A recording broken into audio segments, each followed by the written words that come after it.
Hey, y'all. Hey, we are back again. Listen, yes, we are Black 365 days out of the year. And specifically during this month, it was really, really important to us that we highlighted and ensured that we covered topics that are specific to the Black community, not just because it's Black History Month, but because this is a month that the rest of the United States recognizes the very real contributions that we and our people have made by force or by choice. And so, this conversation here about preserving Black culture in spite of and in the face of some of the most interesting circumstances, situations is of utmost importance. Gentrification is arguably one of, and Danny, you can tell me if I'm wrong, but one of the most challenging triggers, primarily because it does destroy. And there are some that would argue that it also is a help. So we're gonna tap into this conversation here with Timothy A. Barber. He is the executive director of Black Archives Lyric Theater. I'm so excited to have this conversation. As you know, Danny and I met in college in Miami, and I'm literally in Miami 2 to 3 times a month. So this conversation is one that is near and dear to me. So without further ado, Danny, you ready? I am ready. I'm excited. Let's do We it. are hopping in. Hello, Timothy. How are you? I'm doing well. Thank you for having me today. Yes, Absolutely. yes. Thank you for being with us. So, we told you that we wanted to just kind of select the right person for this conversation. It is obviously something that's a little touchy and affects us all, whether you're Black, white, or in between, which is gentrification.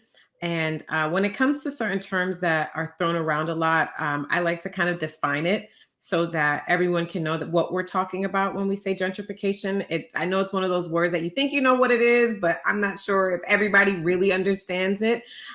So just to define it so that we can just kind of set the tone, gentrification is the process whereby the character of a poor urban area is changed by wealthier people moving in, improving housing, and attracting new businesses, typically displacing current inhabitants in the process. Um, would you agree with that definition, Timothy? I think that's well. You're right. Okay. Okay. Good.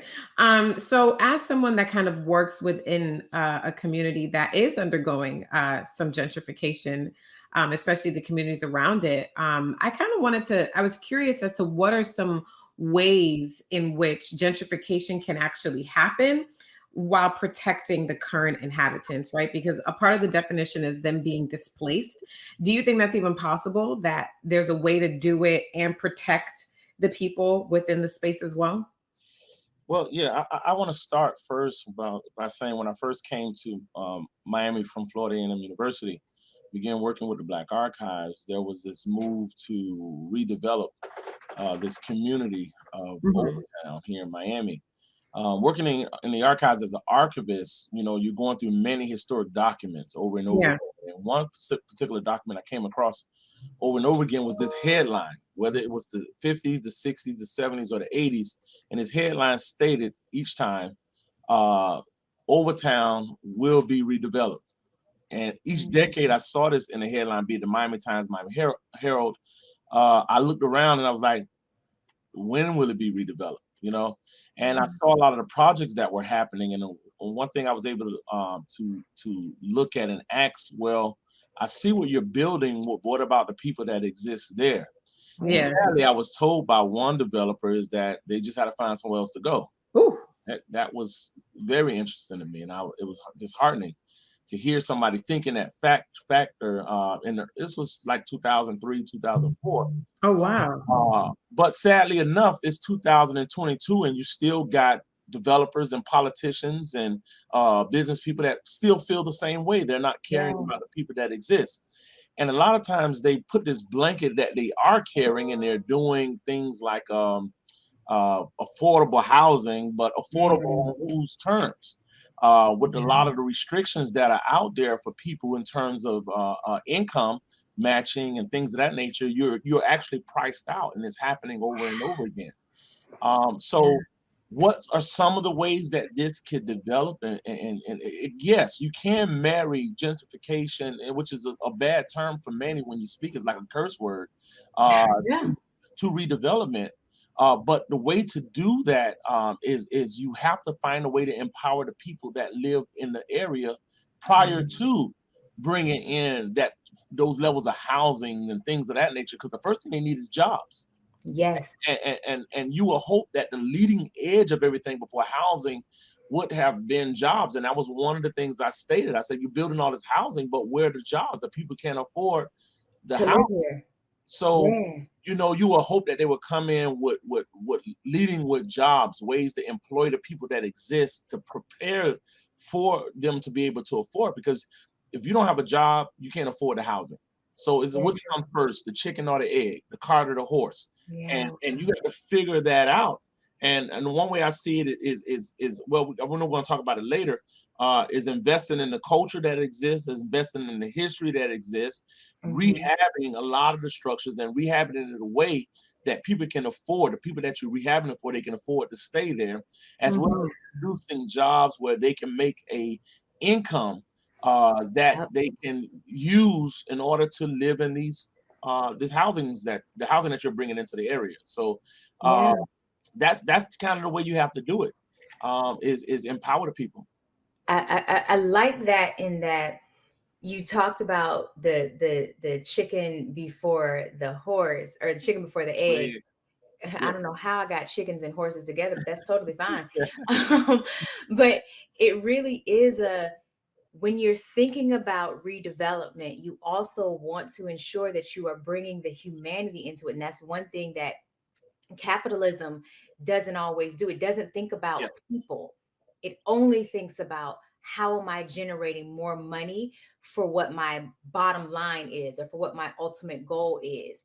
And if yes, you consistently continue to disrupt or forget about the fact that you are dealing with humans, those same humans that you are pushing out will eventually come back to take what it is that you're building because you are not operating under universal law, that you have to include humanity in your if all you're thinking about is your money, eventually your money will be taken from you because the humans that you have forgotten about that exist in the spaces that you are clearing out, they will come back and take that. and listen, I one of my best interviews that I like hearing was this prophet called Tupac Shakur. You know, Yes, the it's, profit. it's an interview that he made. I don't know when exactly he made it, but he's describing what's happening in the United States, and Mm, he references asking someone to help him get ahead, give him he want to eat, he needs something, he's hungry, be hungry. and he's standing at the door, and the person say, "Hold up." He'll let somebody else open the door, let somebody else in, and when he peek in, he see people eating caviar and steak and shrimp and things of that nature, and they close the door and say, "We really don't have anything for you." And he's standing at Mhm. the door saying, "I'm hungry," and he say, "Hold on, stand to the side." He'll let somebody else in, and every time he look in, everybody on the inside is eating, being merry, having a party, and enjoying themselves, but yet they're telling him that they It's have not enough. something for him. He said, eventually, it's not going to be long, just like you said, before he kick in the door and Yep. take everything that's in there. And So Yep. gonna bring other people. Like, hey, exactly, yo, I need some help. Y'all come help me take this. yes, Like, yes, yes, exactly. you can't ignore it. Like, so my father is from Overtown, born and raised, grew up. So we were always coming to Overtown. Mhm. My grandmother lived in the pink projects. So I think they're yellow now. Yeah, But that's where we would spend our summers or weekends when my dad would go and visit his mom. And mhm. so to see the change now to Wynwood, I was like, a Wynwood? What is a Wynwood? This was not that when I Preach, sister. when I was growing up. And so I do love the artistry of Wynwood, but it breaks my heart. We went down to record our first like live interview in Miami after, of course, the pandemic. And we stayed in and we did it at it was I don't even remember what it was, but a place in Wynwood. Mhm. The cost of it to stay for a couple days I was just like, yo, this was Overtown. Like when I was Yeah. there's the cost alone to stay for 2 days was the total cost of some people's rent. Wow. Wow. Yes. This. There's no way the people can afford that. And so you spoke about educating folks, ensuring that they have jobs. So then do you think that there is a way that gentrification, especially because you say like it's like a curse word, Yeah. do you think that there is a way that gentrification can work to improve the culture rather than to destroy it? Well, I don't like to label it gentrification as the root word for what's happening. That's a negative. Mm. Okay. But what I like, It's more of a symptom. yeah, and some people say, Mm. it's urban redevelopment, is urban Yeah. renewal, is urban removal. These are the concepts, and the thing that you're explaining is what has happened, where the neighborhood of Wynwood has began to seep into the Overtown community. And I don't want people to get me mistaken. There is a need for change, because if you look at the history of Overtown, during Jim Crow, it was colored town, and that's when black people were forced by Jim Crow laws of the nation, that we were forced to live on the west side of the tracks, which was colored town, and eventually became Overtown. But the unique thing about that was, whether you were rich, whether you were a superstar, whether you were middle class, whether you were poor, because of the color of your skin, you had to do business and live in Overtown. Dorothy Dandridge's movie kind of depicts that, when she came to Miami and she said, "Where's my dressing room? Where's my room?" They're like, "No." They gave her a broom closet and told her she had to go stay on the other side of the tracks after she performed. And the next time she came back to Miami, she opened the doors and it was a huge penthouse on Miami Beach. So she never came back to Overtown after that. That represented the passing of the Civil Rights Act, where they can no longer discriminate against people of color as to where they stay. But you had 3 levels of society in this black community. You had the rich, the poor, the superstars. Everybody was there. So this was a self-thriving community. I can't go to Birdine, so I'm going to go to Mr. Joe's clothing store to buy Yeah. things. I'm gonna go to Mr. John's Tailor. I'm gonna go to Miss Amy's Seamstress. I'm gonna go to Jackson's Soul Food. I'm gonna go to the Sir John Hotel, because that's where America said I had to go. So when we talk about gentrification, I don't use that term, but I do understand that we have to find a way to bring mixed income back to the community in order for everybody to survive. So there has to be several levels, and there has to be people that has some disposable income in order to invest in the community. What happened with the passing of the Civil Rights Act is that the superstars like Dorothy Dandridge never came back to Overtown. The rich people never came back. They stayed on South Beach and never came back to Overtown.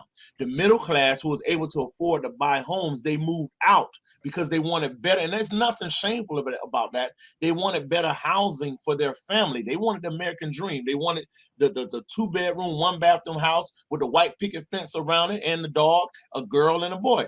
That's what everybody wanted as the American dream. So those people wanted their children not to live like they wanted to live. But the root of that was the civil rights, was the Jim Crow laws, also the slum and blight.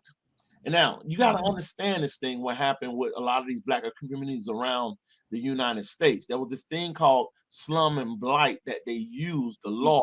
Jim Crow passed the torch to his nephew, James Esquire. James Esquire realized that I got to write the laws in order to keep people confined in a place. And any of that land that we wanted that was high priced, like Greenwood neighborhood in Tulsa, Oklahoma, which was Black Wall Street, as well as Overtown, which is Color Town, because downtown can only build so far into the ocean when they got to start coming west.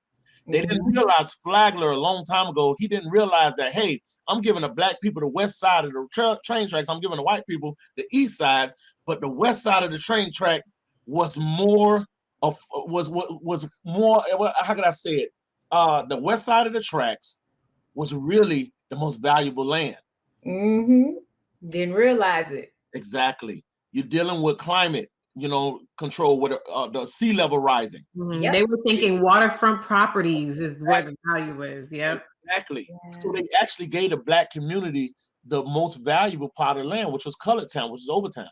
Mhm. So there's been a movement to remove Black people from this neighborhood Oh, forever. wow. It didn't just start in the last 10 to 20 years. We have documents from the 1930s where George Merrick, who was over the housing, which everybody praised, and as the founder of Coral Gables, he Yeah. sat on the committee in the city of Miami that he created this plan called the Negro Removal Plan. And he wrote a plan that will remove all the Black people from out of Overtown, move them further west, and downtown spread into Overtown. So this plan, Wow. this it was always a plan for this land. So now the plan, based on the rule, is urban removal, slum, and blight. So pricing people out of this land, not building homes, but building apartments. Then you begin to neglect those properties. You begin to neglect those apartments. You drop the value of it down. Yeah. So you buy it cheap. Then you raise a property value. You drop the property down. You move out the people that can't afford to live. And you introduce impediments such as drugs. You introduce impediments such as food deserts. Food desert. That's a whole nother thing. You introduce impediments like we're not repairing basic things like water, your water and your homes. So it drops the value down. Then you have people that don't look like us stop buying all the property quietly. Yep. Then you have no Black landholders anymore.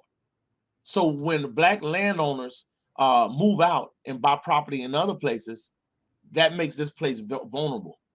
So instead of doing this thing like they did in Tulsa, Oklahoma, where they just burnt the Black Wall Street down and they burned it, and instead of doing things like the Ku Klux Klan used to do it with the white sheets and run around and just run people out of the area like Rosewood, what we're going to do is do it legally through the Renewal Act. So erase the slum and blight. You created the slum and blight. Now we want to erase the slum and blight with an expressway. We want to erase the slum and blight by knocking down not only the inadequate housing, but also housing that were mansions as well through eminent domain.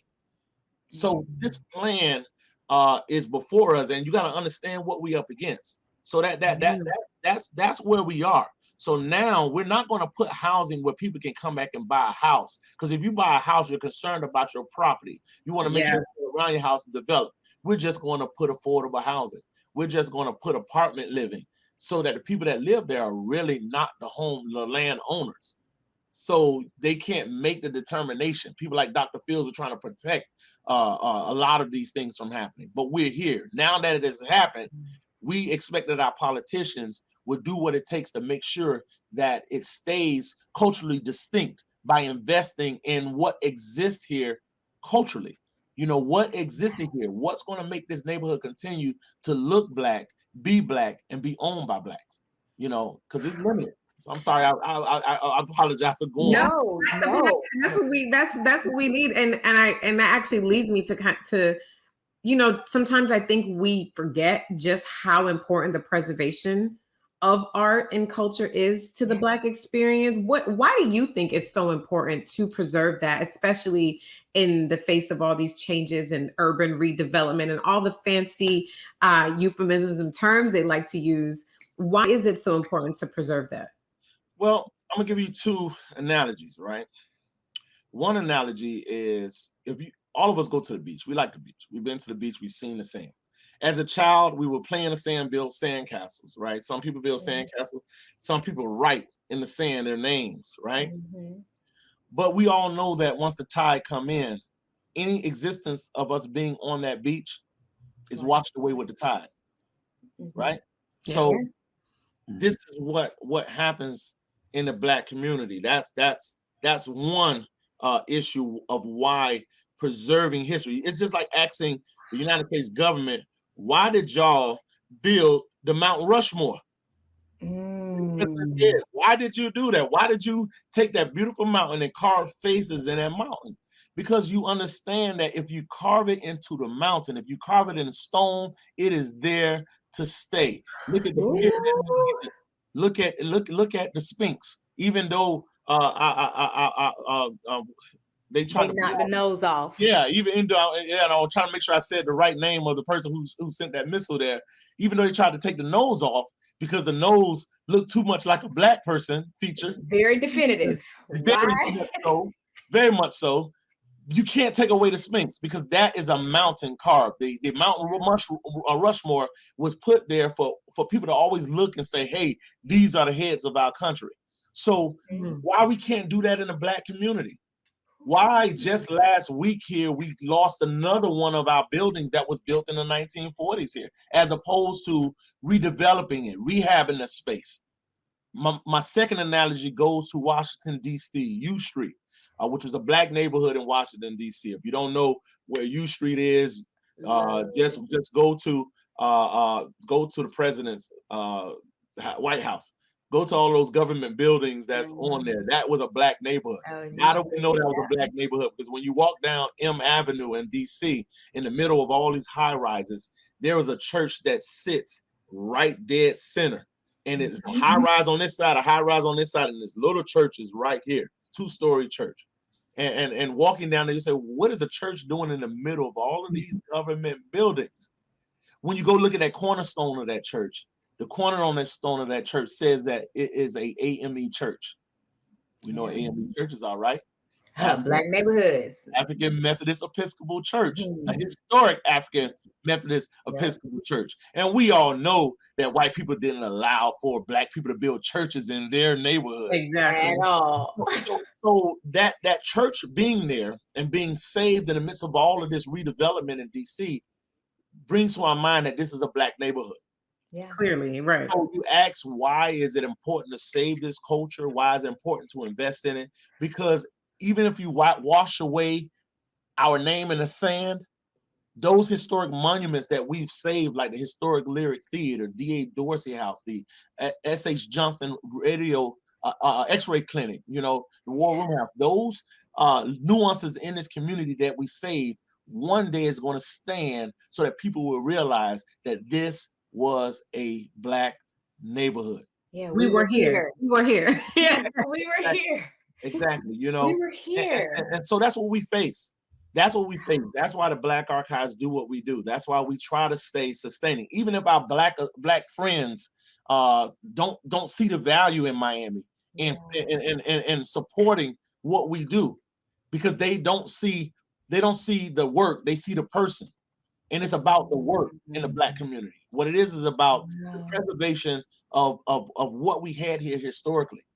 And if you don't want to invest in that because you want to see the community go white, or you want to see other people do other things other than preserve history, if you feel that the reason to preserve history is not important, don't invest in it.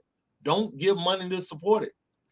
But if you really, and like Biden said to Charlemagne the God, if I could borrow him, he said that you ain't black if you don't vote for me. Well, I'm saying if you don't invest in black preservation in Miami, you're not black.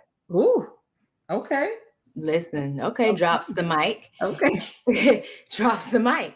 And with that too, so there will be many who will argue that gentrification increases property value. And you spoke to it earlier, where call it a slum in black, where you come in, you make it a slum so you can drive down the property value, and then you can come in and silently buy it up so that it's done legally. So those folks who do argue that gentrification, increases the property value and provides access to typically, inaccessible like goods and services, like the food desert and stuff like that. Yeah. Because I know too, if you also want to be able to deem something, inhabitable, ensure that the people are sick. So if I make sure that they don't have healthy food options, they aren't able to work. So they aren't then able to argue on behalf of themselves because they're sickly. They take a medication that numbs their pain. So it makes them docile. They sit down. Like food deserts to me go so far beyond just being able to have healthy options. It literally affects every aspect of life. Your children are eating poison.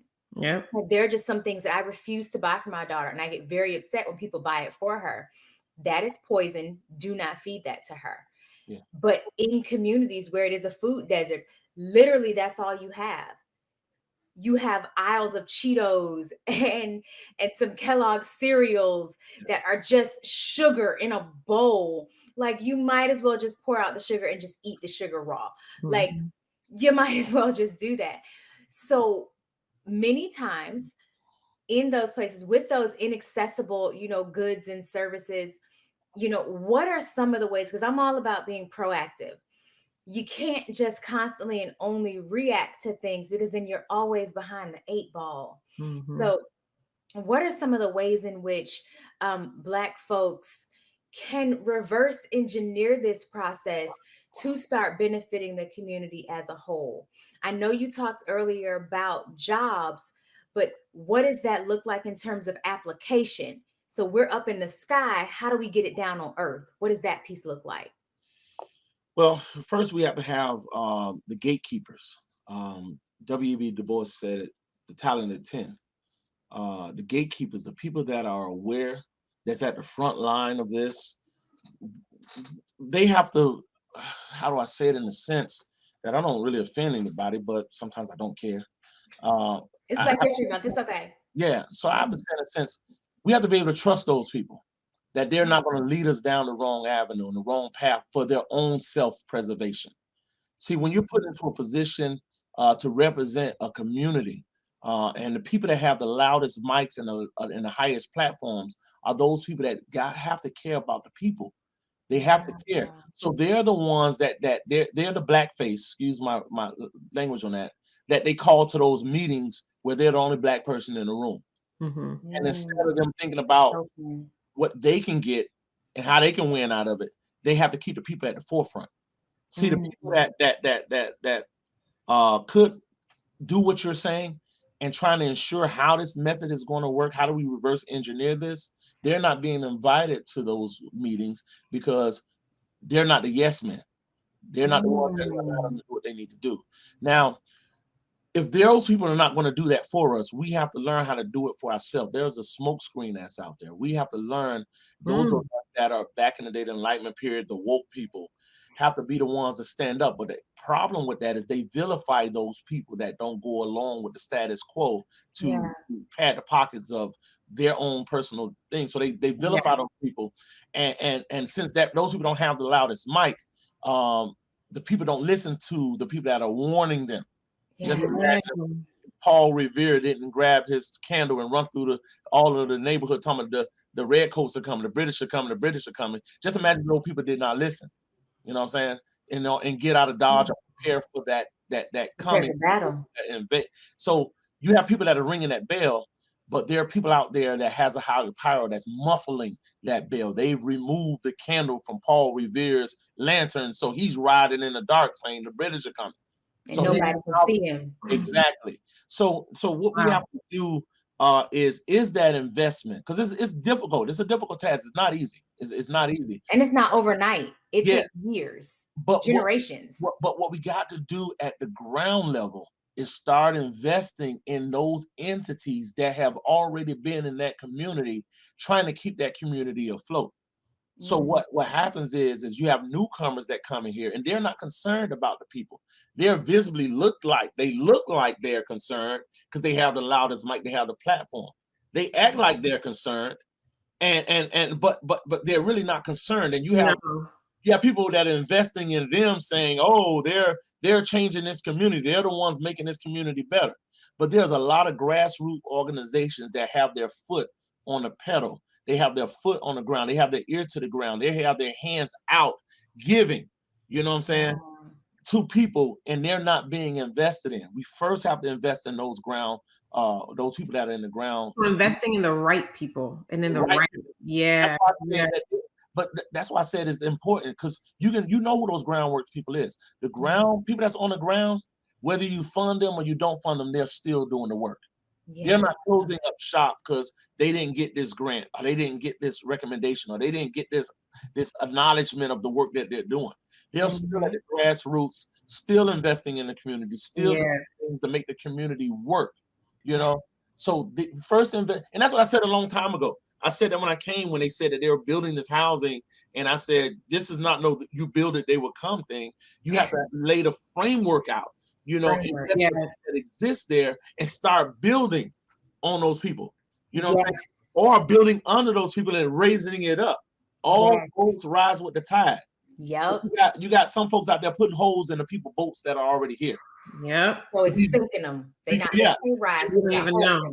But the interesting thing is they're not blatantly sending a missile and sinking the boat. No. They're just corkscrewing the holes at the bottom, and you don't see it. It's a little drill every once in a while. And slowly letting that boat flow while they saying bringing all the yachts. Hey, bring your yacht in, And so we got to figure that out. It's nothing there's no blueprint for it, but there's a way that you can positively happen and make it. There's those folks that are in power, that have the microphones, have the platforms, they have the ability. For instance, right, with your podcast, there's some people out there, and I'm just gonna lay this out. I'm gonna throw a name out that people know. A Jay-Z. They know those names.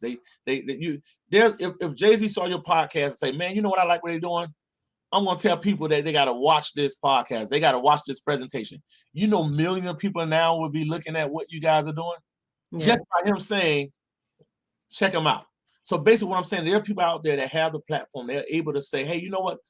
We should support this. We should support that. You guys should come here this day. You guys should, but they're not doing it because they're afraid of who gets the glory. I think what we've got to do too is if you know that you are a change maker, and you talked about so many things, and I'm going to touch on two of them, frameworking. What we've also got to do is if you know you have an idea, I am all for, yes, be woke, but you also have to understand that it takes and requires relationships, and you cannot be, at least in the beginning, so polarizing that the folks who you need to have on your team, that you have literally, and I hate to say offend, because that's not what I mean, because I'm not telling you to placate or tone yourself down, but what I am saying is we have to figure out how to build relationships that are integral and key to the pushing of our own movements. And by own, I mean movements that are focused on how we preserve the community. We have to become much better at building out relationships. That is something that we need to start teaching our children as children. For what I do with my daughter, I'm not of the belief, and there are many parents who are like, no, children, you want to preserve them, you want to keep them. For me, I brought my daughter, because I was a single parent, young. And so I would bring her to meetings with me, to city council meetings. When I had speaking engagements, I would bring her with me. When I needed to work on certain projects that would put her in position with thought leaders and with folks who I knew were game changers, like Soledad O'Brien, when I worked with her, I would bring my daughter to the meeting and to the event. I would have her in the planning meeting so that she could build her own relationships with folks, so that as I'm now teaching her what's important for us to do as a community, hey, these are the type of decisions that we have to make to ensure that you don't just bring one, but that you bring a whole bunch of other folks, because what you don't work on and what you don't satisfy, which is the same thing when I started my program for foster youth, they will come back and take the very thing you're trying to protect. So from the beginning, teach our people how to build integral and key relationships, how you go into a situation and survey the land. I don't care if you're 12 or 52, how you go into a situation, and don't be so loud in the beginning. Listen and pay attention. Put on your good glasses. I need glasses. These ain't for show. I can't see without them. Put on your good glasses so that you can see who are the movers and the shakers. Don't be so in tune with what you got going on that you're not paying attention to who the movers and the shakers are. And then go build relationships with those folks. I don't care if they don't look like you. Figure out what is it that they value, and see how you can genuinely connect with what they value, and then tie in what matters to you and your community to what they value. And if they are capitalistic, it's usually money. Okay, bet. My people gonna take your money if you keep taking from them. Or not just that, my people generate a whole bunch of it. That 1 trillion. I mean, Yeah. We generate we have $1 trillion in buying power. Oh yeah. You not paying attention is detrimental to you. Yeah, it works. And I think it was Malcolm X that he talks. And I love what you said about the leaders in the community that are more so about self-preservation. I believe it was Malcolm X where he talked a lot about that within the Black community, for whatever reason, our leaders are entertainers.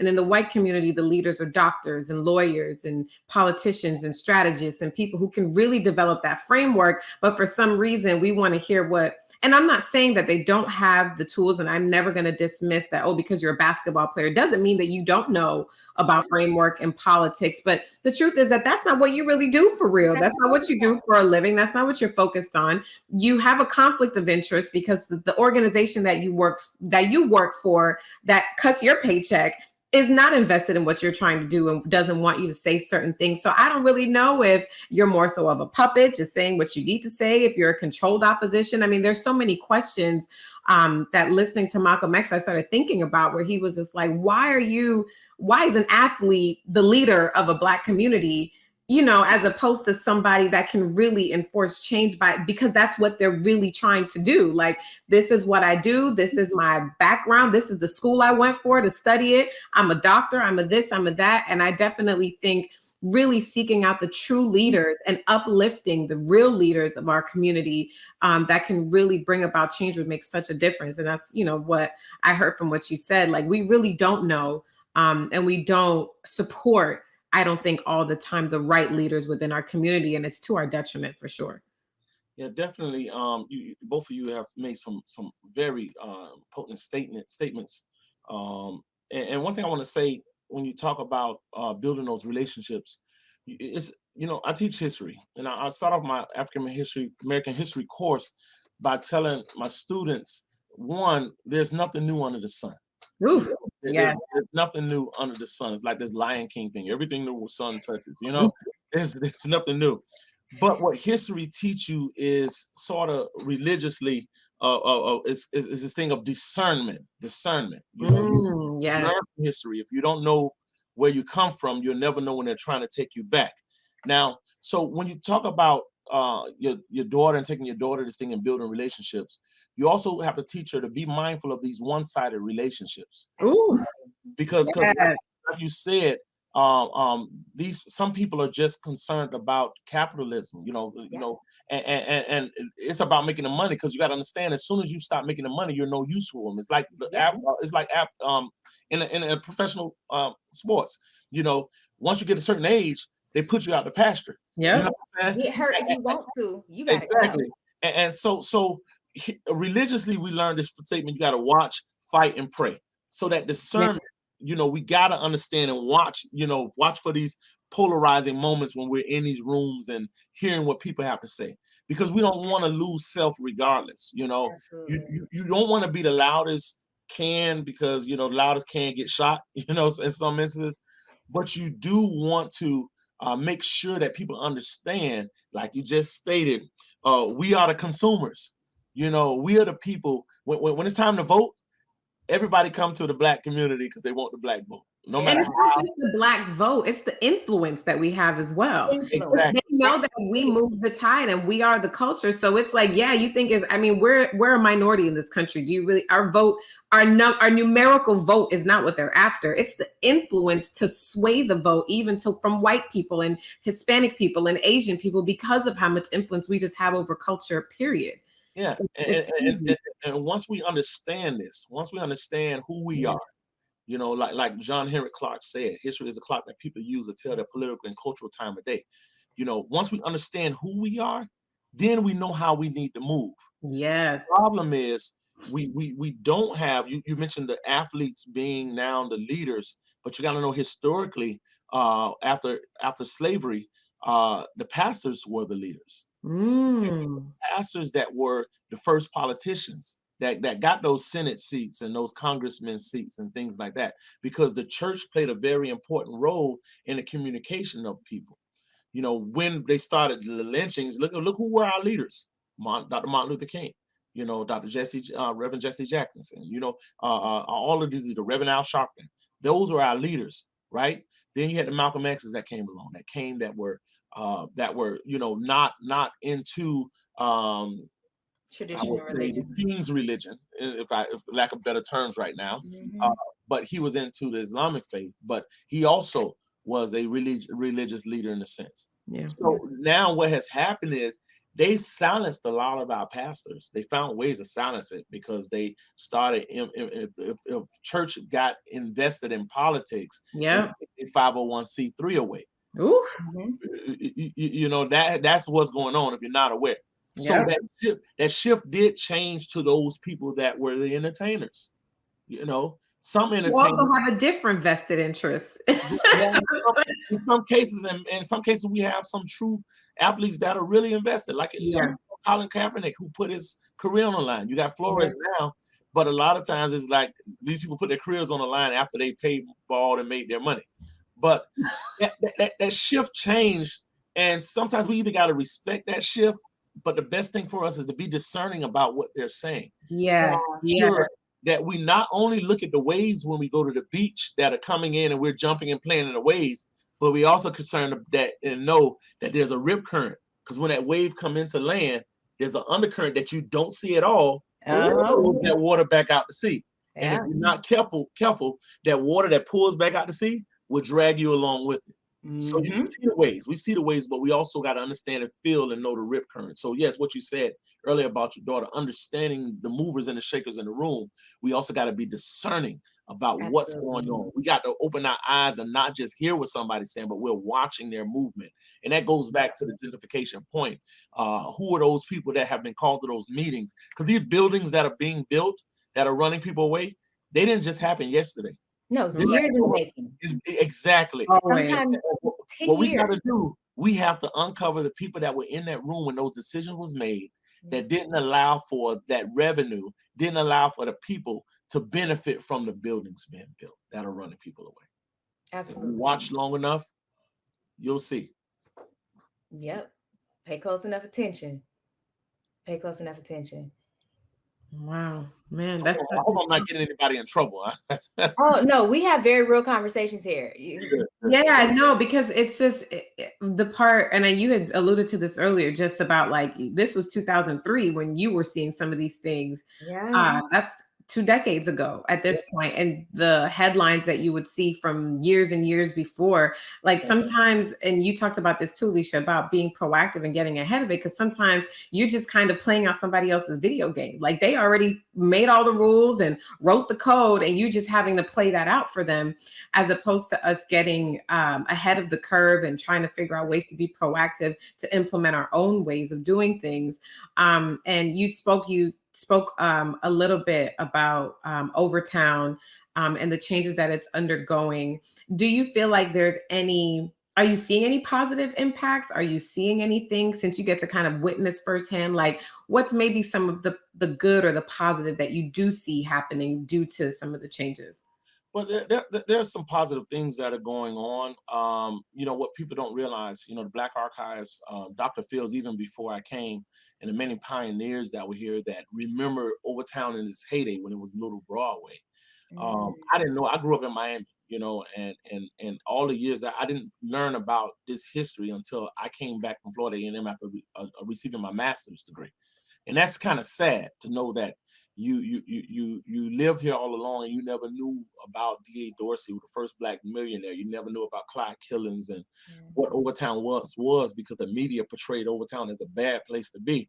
Then there was this show that came along called The First 48, that when I was in college, every week it was in the Overtown neighborhood. You got that area. Projects. Yeah. So you kind of stayed away. Vilify it. Yeah, exactly. That was the exact term. They vilify the community, but that was a deterrent to keep people out of the community from investing in the community, because they knew who they wanted to invest in, because they knew what was coming. So I remember coming in 2003, learning about this history, being upset, meeting Dr. Dorothy Jenkins Fields, and learning about the Lyric Theater. Now from not coming to Overtown, only to come to a church that don't exist because the highway knocked it down. But coming to Overtown now and being at the Lyric, watching the Lyric come out of the ground. looking across the vast vacant land where once Black history stood and was knocked down due to neglect, watching these buildings turn into empty lots, watching at night sometime where the less the undesirables for such walk in the community at night looking for the next fix, trying to reopen the lyric theater, and people telling us why you're putting money in a bucket with a hole in it. And then just seeing nobody here, seeing these empty buildings, wondering why these buildings are not being restored like we were trying to get the lyric theater restored. Seeing nobody in this community. And it was at one point I was told when I was almost finished the opening, the finishings of the theater which we exist now, I had a construction fence around it. People were telling me, don't take the construction fence down until, you shouldn't take it down until other developments start happening. And I'm like, what do you mean don't take it down until, listen, this is 2014. I came to the archives in 2003. There was nothing going on in Overtown, honestly, in terms of development. Now you're telling me not to take the fence down for until development happen?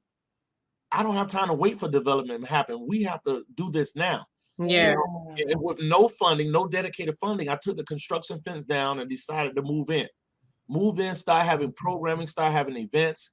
And now to see businesses come back, like you have the Red Rooster, and you have the Urban down the street, you have the Ward Rooming House in the Hampton Art. Seeing these people now finally arriving around about 2018, 19 is welcoming for me because, I'm like, where have y'all been all along? When we've been here trying to keep this community going, trying to do good things in the community, like an amateur night and exhibits, the Obama exhibit and Funky Turns 40 and the Purvis exhibit. Where have you been all along? So the positive part of it is new people are coming. New people are now discovering, oh, this is Overtown. The challenge we have to do is now to get those new people from just going to those particular venues and now exploring the community like you would do. Not just getting on the bus and driving through, but getting off the bus and going and spending money in the stores, coming to the theater events, coming to the art exhibits that are here, coming to the outdoor lifestyle events that we have. Getting those people to come and spend money in the community, not just at one establishment, but spreading it across all establishments is what's going to change it. So there's some positivity in the foot traffic with the 2 new buildings three actually since I've been here in this particular 2-block radius, trying to figure out how we get those people that may not have disposable incomes coming downstairs to explore the community. And that was my biggest fear, is that you'll build these buildings, but the people still that live in these buildings don't have feel welcome. Welcome, but then don't come downstairs to explore. That's just a place where they lay their head. They're spending their money in other locations. So I knew that with bringing these people in, going back to the gentrification effect, bringing these new people in, the difficult part of it is going to get them to invest in the community other than just paying rent in the community. And that's kind of like the double hand of it's weird to say that it increases property value, but for who? Exactly. Because if the community is being moved out or buildings are being destroyed and you're not there, I know that I have a friend that lives in one of the buildings in Wynwood. And the other day she was told that the entire building was being turned into Airbnb. And they were told that they all have to leave and they have 30 days. I'm talking about an entire building, at least 100 units. They told them they had 30 days to vacate the premises because a buyer bought the entire building to turn it into an Airbnb. So, and it's like, okay, well, who is this for? Like property value, if a lot of times it's not houses that get built, it's apartments, just like you said, which a lot of families are not in an apartment. It's too many people. It's too many people. So the people that tend to move in are single people who are working people, great, but that's not really going to foster community because you need families to foster communities. If I'm Joe Schmo living in 2B and you're somebody else living upstairs and neither of us have children, what reason do we have to speak? what are we really connecting on? Like, there's no community in that space. And I'm not, like, when I hear people say, oh, it drives up property value, it's like, yeah, but who really benefits from that? Definitely. And it's about investment, and that's what you said exactly. It hits the nail on the head. Why do I come out other than this just as a place to sleep? That's why I said it was important to first create the environment in which people want to stay. So for example, I give you a great example. Now, I said this before. When I came here, there was no Midtown. That was a train yard. 2003, 2004, that was a train yard. So when I'm watching these headlines that say Overtown will be developed, Midtown developed within the time I was here from 2004 to now. Yes. And I look at Midtown, that was a train yard when I came, and I look at Overtown that had cultural identity, and it's two different things. You know what I'm saying?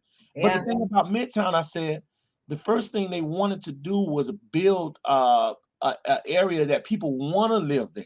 So instead of just building housing, they brought in Target. They brought businesses, jobs, restaurants. Exactly. The rest, they brought that stuff in simultaneously. Because if you remember Midtown, when you first went there, those housing that was there was unoccupied. It was just Target. It was just people were coming to the stores. I know because I was one of them that was excited that I could just leave my house on 88th Street, get on the expressway, and I'm right there in Midtown in less than 5 minutes. And I can go and do my shopping, my Ross. And so that they made the place, first of all, appetizing to people. Yes. That's framework that you were talking about earlier. That's the framework. Exactly. And that's what I said here. Why not bring the business so that the people want to come and they want to invest? They want to now. They buy in. That's marketing. They buy in first. You get them to buy in. Yes, and they're telling people about their community. Now I can just go downstairs to a coffee shop. I can go downstairs to a restaurant, not just one restaurant, several restaurants. And there was a certain person in place that had that same idea. Don't want to call names on this thing. They wanted to invest. They tried to get business into a corridor here, but the problem was they were like, "Oh man," the business owners like, "Oh, I'm losing money," because they didn't see the vision beyond 3 years. They didn't see the vision beyond 4 years. Wow. So they were building after 1 year and left. And I guarantee they wish they would have stayed now. Right. Yeah. People got to believe in it first. They have vision. They have to believe in it, and the developer has to have vision. Yes. If you're building it based on housing and there's nothing around it, you're not doing anything. So now what you're doing, you're trying to bring business now, but the neighborhood is already stuck in their mode. But what I was trying to do with the Lyric Theater, I was trying to create the foot traffic first before they built the housing. So why would I wait until you develop? Because once the people come after you develop, you're an afterthought. But you're making it attractive for me now. Now I can't wait till you open up a apartment or a condominium now. I can't wait. I'm used to going. Exactly. I'm used to going. So if they would have built the atmosphere first, if they would have looked at the businesses and found ways to strengthen the businesses, strengthen the cultural entity, if they would have came in and restored more of the buildings, instead of paying people to come in and saying, "Come on, please come and invest in Overtown," people would have been knocking down the door to invest because you created these artist villages already. You created this Folk Life Friday before you even put a shovel in the ground. Yeah, I'm comfortable here. This is where I eat, play, and kind of like in church when they tell you, "Oh, we're gonna set the atmosphere before you start anything." You got to set the atmosphere. You do, and I really want to kind of really emphasize that lack of vision. That is a very, very, very big problem within the Black community. Is that lack of vision? But let me tell you this: a lot of times these developers have their own vision. Yeah. And their vision does not include the indigenous people of that area. Christopher Columbus and they had a vision to conquer and colonize, but they didn't think about the indigenous people that were already there. No. So when I said you if you don't know your history, you'll never know when they're trying to take you back. That's true. And you're bound to repeat it. This has happened over and over again. Yeah. Over and So, over. so you kind of be mindful of the developers, not to be scared of the developers, but you got to try to get them to understand the vision of the community. And when I brought up Midtown, there was a vision for what they wanted Midtown to be. There was a vision that they had already. So when they built that corridor of restaurants, the Five Guys and all of these different places here, they had a vision to first, we're going to build a housing on top of entertainment. Yeah. This is what I'm saying. We're going to build a housing on top of the entertainment. On top. Yeah. So get them used to it, get them real comfortable, get them like, oh, I gotta get here. I gotta. Yeah. And sometimes when you go to Midtown, the only way you know that there are high rises there is if you come in on the expressway. Because what they did was set back the housing. So it's only 2 stories you see, and you don't see how it goes further up. And that was a way that I felt that Overtown could have been redeveloped, that it wasn't focused just on housing, but it was also focused on creating jobs for people that work there. It's like going to Bahamas and all you see are Jamaica. All you see there is my people working, getting your bags, taking your orders. I was so surprised I was in Jamaica. They did a hibachi at my resort. And it was a Jamaican person doing a hibachi, you know what I'm saying? Flipping the swords and making it. I was like, wow. So they're like, okay. But what they told me is that Black people are so able to assimilate into any culture and make it happen. Oh yeah. So don't discount the people of this community that they're not able to do that work. They're not able to carry out those ideals.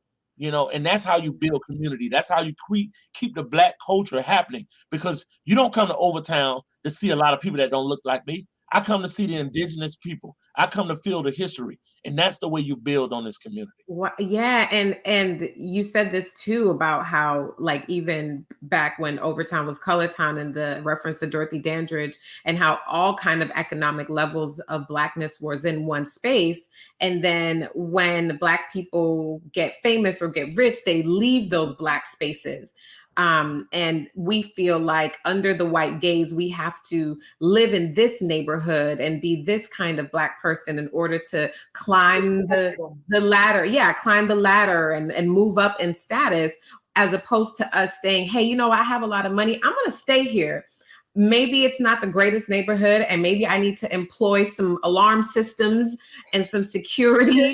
But how about even in your own neighborhoods, getting on the HOA, making some of those things happen, communicating with your city leaders? Sometimes we're so focused on the vote on a grand national level, but there are local votes that could really make a difference that we don't even know when they're happening.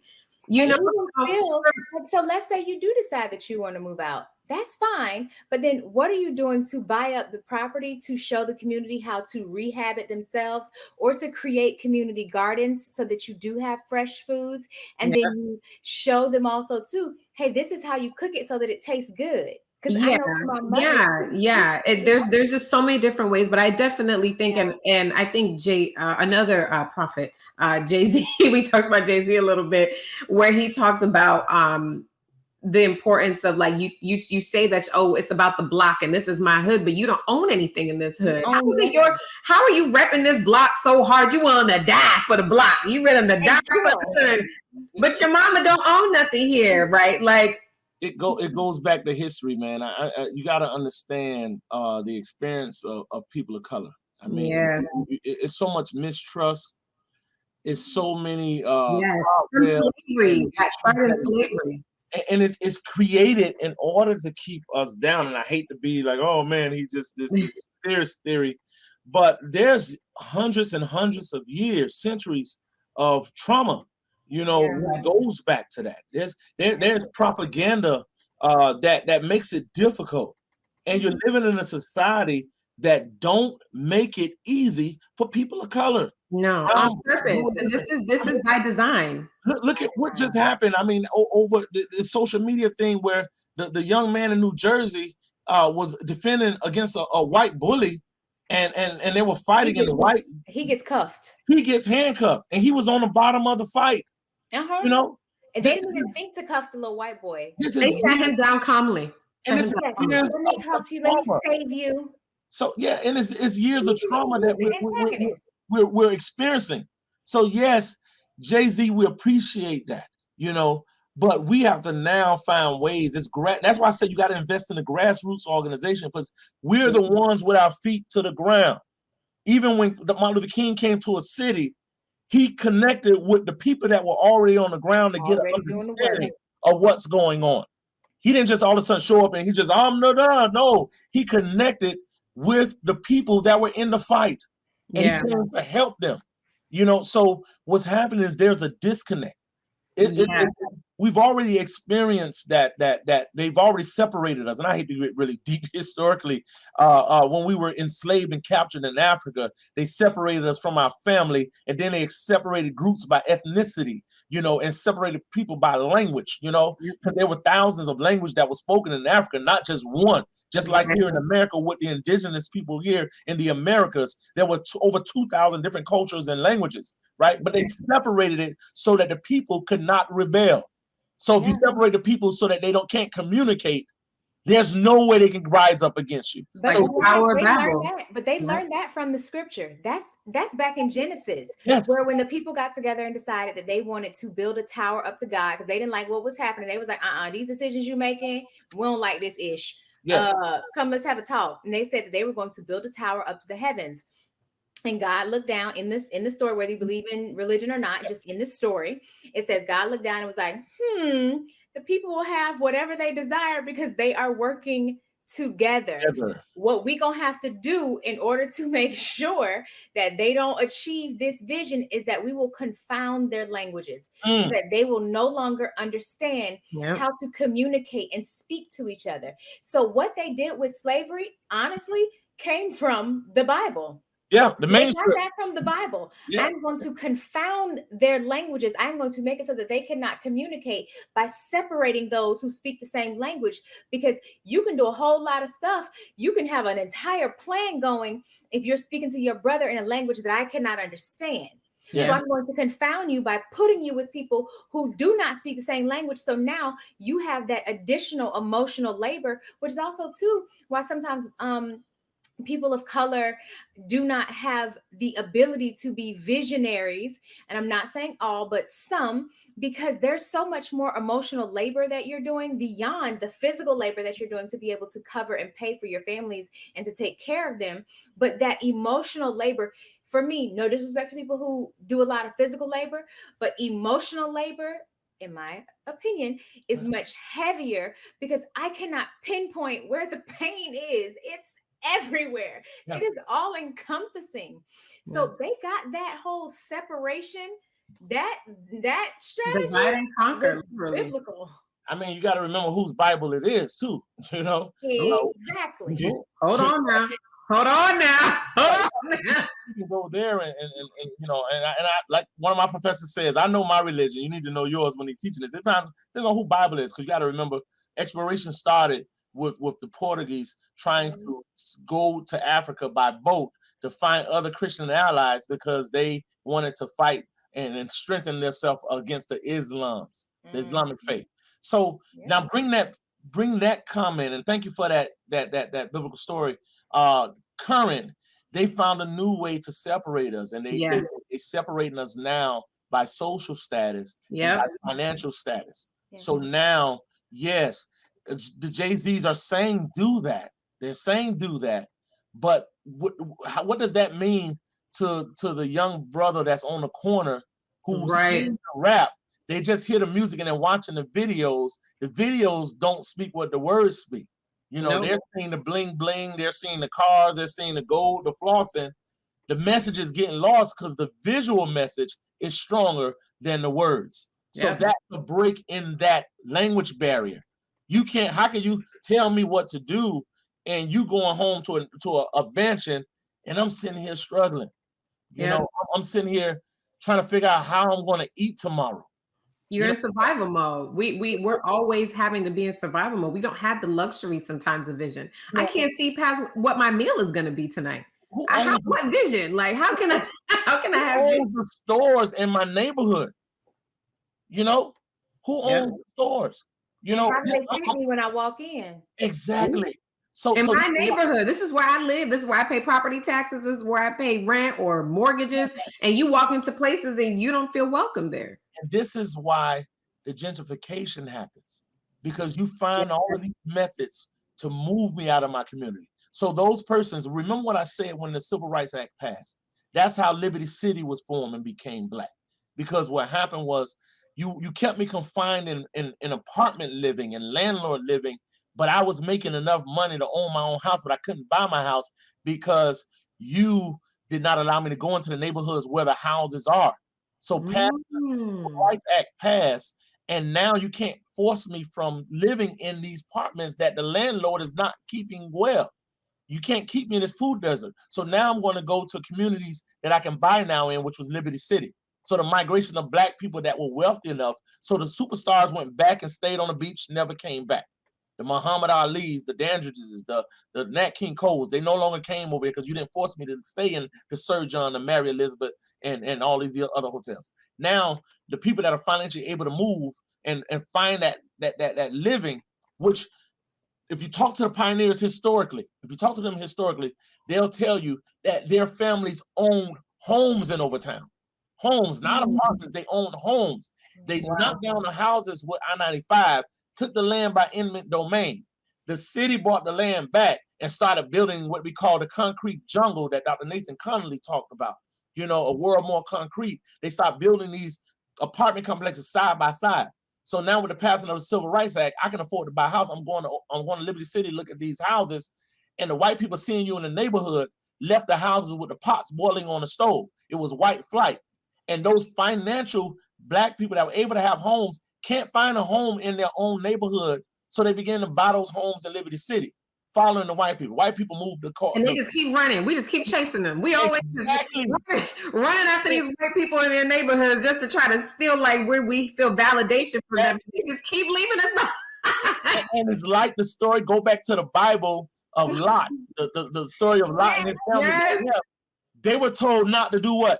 Look back. Don't look back. Exactly. They were told not to look back. If you look back, you're going to turn into salt. Yep. Well, So the thing is, they didn't know that they were going to turn into salt. They didn't know. Exactly. They did not know what the consequence was going to be. She looked back and he was like, and he couldn't even look back to be like, what happened to my good sis? I'm gone, you know? But it's so funny when you talk about, because that is such a thing where black people are always trying to move into whiter neighborhoods, and the more black the neighborhood gets, white people just abandon it. White flight, just like that every time. It happens all the time. And I'm gonna tell you what's happening. So what's happening now? White flight. We going to Carroll City. Oh, we in Carroll City now. Oh, white flight. We going to Miramar. Oh, we in Miramar now. So what's happening? Moving further and further away. And as they move out, and I give you a whole nother analogy to this whole thing because it is all a plan. Yes. They're circling back now to that land that we left. Yeah, look at that. They're circling back to that land that we're left. And that's what we are faced with, that circling back. That circling back of time. So now it's like, okay, they're going, we're moving out. Hold on. How about how they circling back to where you left, and now you can't even afford to be back there? Exactly. Yeah. Exactly. And it was yours to begin with, so you give it up because you think something is better on the horizon, right? The grass is greener. And then somebody was like, no, your grass was always great. You just didn't know it. I'm going to have it. Thanks. Have a nice day. You can't even live here anymore. Yeah. And that's what we're facing. That's a gentrification. And that goes back to why it's so important for those people that stayed, that could not leave with you. That's why it's so important to empower them now. Wow. And that's why it's so important, and we talked about the superstars and the athletes. They moved away, and understandably so, because you know things happen. People are envious when, like Tupac said, I'm gonna kick in that door at some point. Yes. So when you have the money and you come and walk the streets, it's gonna be chaotic. You're not in that environment no more. Which is why I said it's okay to move. But that's why it's important to fund those grassroots power. That's how you get. That's how you get back in. Because and sometimes a lot of them come back in with the form of these developer conglomerates. They come in as a face with them and they're using them as a face. But you've already built that that wall of no communication. That language has changed. Yes, the language is different now. Yeah, the language is different. So instead of you coming in with those developers, why don't you? We're using Jay-Z example. If Jay-Z's watching, we're not saying you're a bad guy, Jay-Z. No, I love you. You love him, Jay-Z. But because he's the most notable character that most people know when you mention his name in terms of being a philanthropist. Now, if you, instead of backing those developers, you take that seed money and you back those grassroots and Yeah. build up from there. Small businesses that are Black owned. Yeah. Yep. And I can tell you, because of the type of spaces that I've worked in, they do that. They just don't publicize it. Yeah, yeah. And we just use him Him as, and his wife do that. yeah, we do. Publicized. Yeah. And we understand that. We're just using his name for Yeah, yeah. Johnny Six-Pack would understand what we're just how many other celebrities should Yeah. I'm not saying they don't do that, but there are a lot that don't. Most don't, actually. Athletes and politicians. Let's Yeah. not forget about them, because they're the ones with the platform and the microphone that can instantly change a community or an organization for the better by supporting them. You know, that's what the issue is. Instead of fighting, support. Instead of worrying about who gets the glory, who's doing the work, worry about what the work is and that the work is being done. And that's how you get glory. You know what I'm saying? So yeah, and you spoke that you're an educator, and I think that's one of the biggest things that we're missing is that again, I know I'm talking a lot about Malcolm X, but Malcolm X also said that only a fool allows his enemy to educate his children. That's right. And not in the sense that white people are the enemy, but the structure of white supremacy is the enemy of the Black man. Okay. Well, you see how, again, going back to what happened in Jersey with the Black young man and the white public enemy number one. You see it. We're not saying that's everybody, but it happens too much. The instinct is there. It's deeply rooted. Yeah. White people have let me ask questions. It was this Black man, he is inherently bad. I have to save this little white boy. Yep. When the white boy was the antagonizer. He was on top of the Black kid at the time. Beating him. Yes, he was winning. Yes. Yeah, we just don't, for whatever reason. And I live close to, I actually live in a Black community on purpose and very intentionally so. That is a very well-to-do, nice community. But I just decided that instead of putting my money in Miramar and in Pembroke Pines, I wanted to walk outside my house and see other Black people. And it's one of the best decisions I've ever made. Right. But I'm saying that to say that a lot of the times I live close to Jewish communities in Miami. And when I drive through a Jewish community, I see Jewish school. I see Jewish, the synagogue. I see Jewish daycares. I see Jewish tire shops, doctors, dentists, lawyers, a whole community of everything that's needed. Banks that are predominantly are owned by Jews. They have their own police. All the things. When I drive through Overtown, when I drive through other places that are predominantly Black, I've never seen a Black elementary school ever in my life. Yeah. Well, I don't want to have a whippy moment, but when we talk, we got to be delicate when we talk about the Jewish situation. But I'm gonna be honest with you, they are allowed to do that. They are allowed to teach the Holocaust and teach their children this. Yeah, we aren't allowed. We're fighting over racial. Yeah, we're fighting to have critical race theory. Critical race theory. Yeah, we're fighting to have Black history taught in school. And the real truth, our governor is pushing a bill that, you can't make white people uncomfortable when you teach them Black history. So these are the things that we're fighting. But we got to be uncomfortable when we're dealing with your racism. Halfway.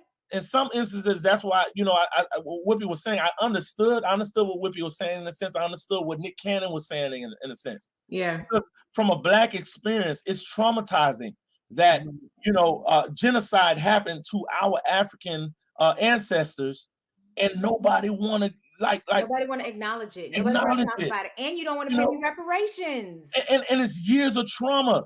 And the sad thing is white people have trauma as well. Because if white people didn't have trauma, you would have these kids doing what they're doing. You wouldn't have policemen that are discriminating just on a person's color. That's trauma as well. It's trauma of teaching this that white is right and Black is wrong. Black Friday, Black. We're all affected. We're all affected by it. Yep.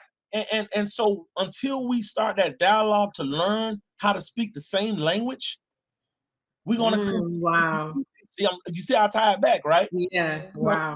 We're repeating this. So this gentrification thing, and I'm keeping us on topic, is going to continue to happen for Black communities because the language barrier exists. They found ways to separate us. First, they did it through Jim Crow, Black and white. You know what I'm saying? Then, they start doing it through law. You know what I'm saying? I mean, it was ways that Colorism, socialism. writing over photo. Then they started doing it in media and social class. There's ways that they're changing the language. They're keeping people thinking in different tones. Language is the mode of understanding someone's speech. And so that's a mental thing. Your ears, the hearing goes through the ears and into your brain, your receptors. So if we're still speaking English, but your receptors are anticipating something different, we'll never be able to communicate in the same fashion. You process information is too different. Exactly. Our thought process is on the wrong level. So sometimes you got to have people in positions that understand all these languages. They can step back and see and say, you know what? I'm no longer going to divide people because I don't like this person. I'm going to find ways to bridge those gaps between everybody. And whether you support me or you don't support me, I understand that it's a cause that we have to do. Yeah, it's about the cause. It's not about me. You ain't got to like me. And not the person. Yeah, exactly. Thank you. I'm sorry. No, I need you to stop apologizing. First of all, this is good conversation. Okay, we're not apologizing. All right. It right depends on sometimes it depends on who I'm in front of, and sometimes you ruffle feathers and then people begin to vilify you, so Very true.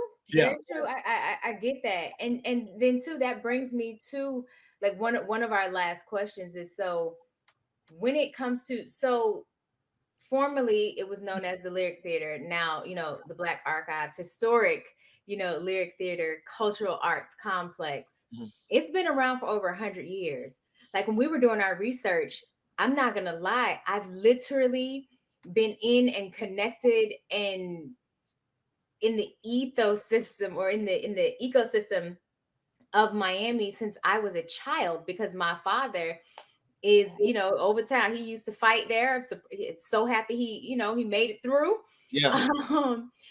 But I didn't know that it had been around for over 100 years.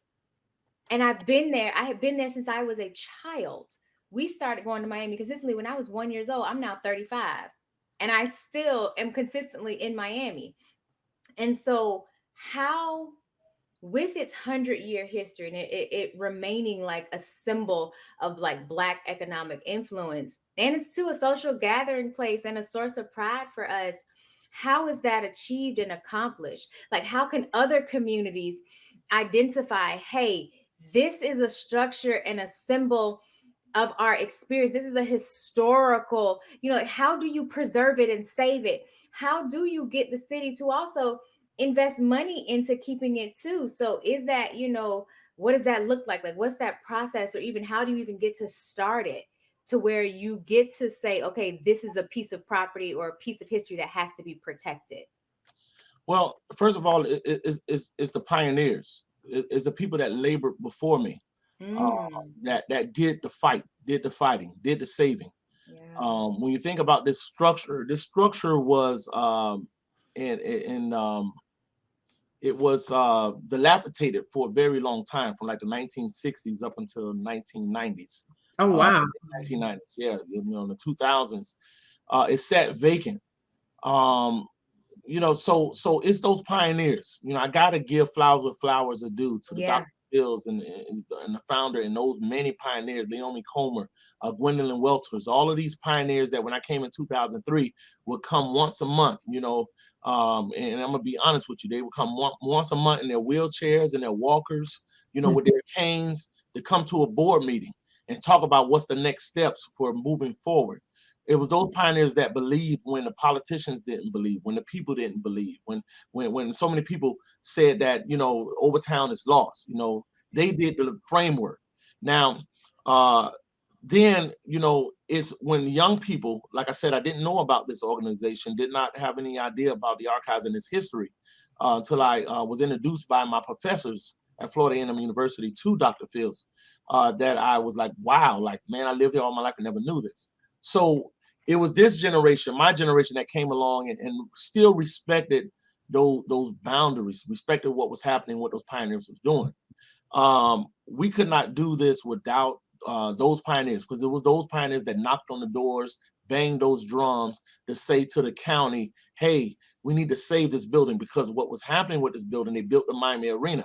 They need parking lots for the original Miami Heat Arena. They needed the parking lots. It wasn't parking garages. It was flat land. So they came and knocked down all the buildings around it that was black. They said nothing was historic in Overtown. And this one little building in the middle of all these empty parking lots where the people would park and walk to the Heat games stood. And the reason we felt that they didn't knock this building down is because they thought it was a church, because it was a church in the early 1960s. 1966, it was a church, you know. So the newer people thought it was a church, and they were trying to respect the edifice as a church. But when the research was uncovered, which through the archives, it was noted that this was a black theater built by a black man in 1913. So when they saved this and began to expand, it was those pioneers that believed. They knocked on the door of the county. We need help. We need help. Knocked on the door of the county again to build the third phase. We need help. We need help. They given capital dollars to build. Then it was developing partners that we were able to develop with the Southeast Overtown Park West Community Redevelopment Agency to hey, let's invest in the culture. Invest in the culture. So it led to getting a grant through Keon Hardeman initially to help us to find seed money to help us operate and program, you know. Yeah. And now with our new commissioner, we're hoping that sunset on that grant is coming to an end this year. So we're now hoping that they would continue to see the work that we're doing in order to help keep this community vibrant with Black culture and arts. You know, so those relationships that you talked about back then, those were relationships that we built. But I always say that you always gotta make sure those relationships are not one-sided, because yes, we have a vision, but other people have visions as well. But keeping your vision at the top of the thing, that we're here only to preserve the history. We're here to keep the entertainment and the culture happening in this community, keeping it Black and introducing Black entertainment, reintroducing, because they always love Black entertainment, reintroducing Black entertainment to all those audiences that don't look like us. So those relationships are very important. Keeping things and keeping activity going is very important, and we hope that will continue to happen on greater levels than what we've been able to achieve at this point. Yeah, and we definitely would love to work with you guys however we can, and do our part as well, because, you know, again, Alicia, you've been coming to Miami forever. I graduated from FIU, so yeah, me too. For the greater part of a decade, and didn't know a lot of these things, you know, and shame on us for not knowing or not doing our due diligence, and that is a part of the problem. Is just not feeling like something's important enough, or feels like, you know, it's valuable enough to really want to be a part of it. We'll easily, like, I know that we're looking to do more with our podcast and do live events. And the first thing we were doing was looking at all these other places. We're looking at O Theater on South Beach, and we're trying to find all these other places, not knowing that there's a theater within our own community that we can use, or, you know, like, that happens so much where we'll go outside of ourselves. And I think there's a thing where they say the dollar in the white community circulates about, was it like 17 times? Is it 17 times? For us, it's 6 minutes. It circulates in the Black community 6 minutes. No, but they're saying that it only circulates, it like doesn't even circulate once. Like, it's like point. Well, in our community, it's 6 minutes. I'm telling you. The amount of times it circulates. Oh, the amount of times. Yeah. And that's how different it is, that we just do not keep the dollar. And I think that's a very big part of that re-engineering, is keeping the dollar within and using our communities and doing things. And when people are hosting entertainment things, as opposed to going into Wynwood and this warehouse, like, there's a space, people. Okay. If you don't know, the Lyric Theater is here. Okay. The Black Archives. I want to chime in just a moment on that circulation of dollars. The difference is, one of my favorite movies is Life with Martin Lawrence and Eddie Murphy. And my favorite scene in that movie is when they go into this store in the South, and Martin has an affinity for pies. Apple pies, right? And when they closed the door, and everybody in the store were white, and they looked up when the door slammed, and Eddie Murphy was like, "Hey, I think we need to go somewhere else." But Martin was like, "Do you smell that?" He's like, "We need to leave." You're like, "Do you smell that?" And he looked over, and there was an apple pie sitting on the counter. And he was saying, "That's apple pie. How much for a slice of the apple pie?" The lady said, "That's white only pie." Ooh. Remember? Yep. Yeah. You say how much money it's gonna take to make Put a his black dollars out and said, how much to make that a black person pie? She pulled a shotgun out and said, shh. He said, that's white only pie, right? And backed away. But what happened was during Jim Crow time, white people began to realize that black people dollars were not black. Nope, they're just green Black like green. everybody else. It was green just like their dollars. And again, when I talk about that trauma, you have people that would, and I'm saying this in love. You would go to South Beach. You'll pay $30 to park. Don't ask a question. You'll pay $30 for a drink. Don't even ask a question. You'll pay $50 to get in the club. Don't even ask a question. You'll go rent a space over there. When they come out and say at the Fountain Blue, oh, to rent this place is $1,500 or $15,000. You'll pay it. You don't even ask a question. But when you want to rent or pay for something black neighborhood, it's $5 a park. You play $5 a park. I gotta pay $5 a park over here. A nice drink is $15 or $18. $15, $18. Oh, I gotta pay this, And then to rent the place, hey, this is how much it costs to rent the place. Oh, to rent the place, can't we get it for free? This is what we do to our community, and that's a microcosm of what happens to other people and organizations. When we're buying black, we want it on the low. We want it on the low. So we got to get out of devaluing ourselves. Yeah. We devalue our organization. We want to go to a white doctor instead of a black doctor because a white doctor meant no more than a black. All of that is trauma that has been built up for years amongst black people. Yeah. The way we recycle that money is we buy black and we stay buying black, and because we're the consumers. If black people said one day, we're not going to shop on Black Friday because we don't like the fact that y'all call it black. That will set the market in a tailspin. Yeah. Government knows. That's why the Republicans want to tax the middle class and the Democrats want to tax the rich. The Republicans want to tax the middle class because they know that the middle class is the working class. That every time you tax a middle class person, you tax them every time they work. But the rich people, you only can tax them on the money that they make at one time. A rich person do a deal for $100 million, they pay tax on that $100 million. If they buy nothing else that year, there's no more money coming out of their pocket to the government. But the middle class is constantly working. They're constantly generating revenue. They're constantly generating dollars because we're working. Just like the black community, we're constantly buying. Put out the next pair of Jordans. Put out the next iPhone. Put out the next good. We got it. We got it. We got it. And they know that. Yeah. It goes back to that language barrier. We start speaking the same language, things can happen. Yeah. Wow. No, that's so true. Well, thank you so much, Tim. Yeah. How can we stay connected with you? How can we do our part? Just what can we do? Well, we are a membership organization, a 501c3. We receive money through endowments. We receive money through membership. Follow us at www.bahlt.org. That's www.bahlt.org. Black Archives Historic Lyric Theater. Is it Black Archives Historic Lyric Theater .org. That's where we are. bahlt.org. Follow us on social media. We certainly appreciate your assistance and your help in everything that you do. Absolutely. Thank you. And you can, of course, stay connected with me on all platforms at Miss Danny Foster, at Alicia.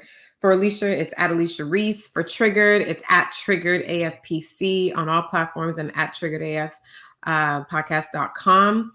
Man, this was such a great conversation, Timothy. Thank you so much for your time and your honesty and your passion about this. We all just really need to, you definitely have me inspired to just do more.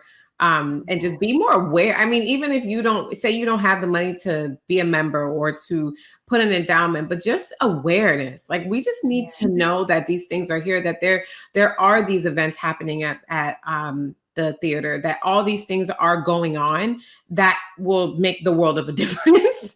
At that grassroots level. Not everybody has a bunch of money to invest, but you do have maybe, that money to go. Yeah. And to go spend some money and look at these exhibits and do all these different things. So I know definitely, Alicia, we definitely need to talk a little bit about, working with you guys. so that we can, do our part and bring our audience and do all the things within our own community.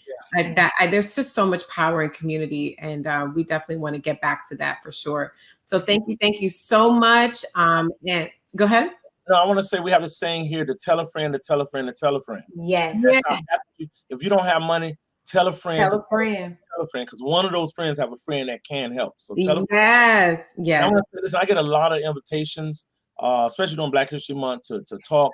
I'm so glad that I took this invite from you guys. I had no idea what this is about. I get so many, and I'm just you contacted me early, and I just put it on my calendar. And I was just asking my colleague Camila Pritchard, my VP of Operations and Programming, what is this that's on my calendar?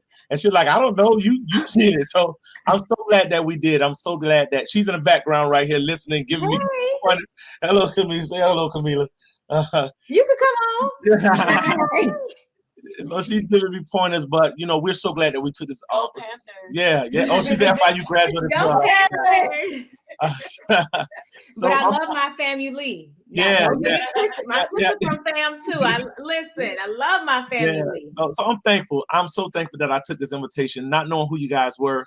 What you're doing is so powerful. Continue what you're doing, and anything that we can do to help you is important as well, because it's a two-way street. So anything we can do to help you and push your podcast, I think this is so informative. I just thought the questions were so on point. That just speaks to the genius that you guys have and what you're doing. And I'm certainly thankful for this opportunity to share with you guys. Thank you. And we're grateful for you. These type conversations, it changes people. It changes things, which is why for us, it is so important to talk about our triggers. We're not into trying to hide or keep it a secret or no. Let's call them out. Name it so that we can work to heal it. Yeah. And then now, after we done healed it, now, okay, time to get over how we got over. Okay. How we got over. Thank you guys. Thank you so much. All right. Have a great evening. Thank you. Y'all take care. I look forward to seeing y'all again. All righty. Bye. Thanks so much for listening to this week's episode of Triggered AF. Remember, don't be consumed by your triggers. Confront it and then work to release it. Whether you leave us more triggered than you came or you're feeling like you've been open to a new perspective, our hope is that you've grown. Make sure to share this episode with a friend who's trigger happy and tag us while you're listening. We can't wait to hear from you. Until next week, pull it together, girl.